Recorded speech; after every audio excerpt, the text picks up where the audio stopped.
pag nagbebenta tayo ng mga sisiw o mga pabo na malalaki, lagyan din natin ng rice hull para pag dumumi sila, hindi yun kakapit sa kanilang balahibo sa katawan. At least dito aabsorbin itong rice hull. Ngayon may bumili na sa kanila.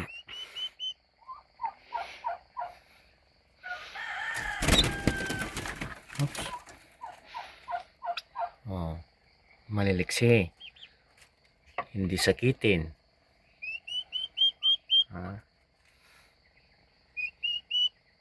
Hindi yan sakitin, malinis yan. Ang paa nila,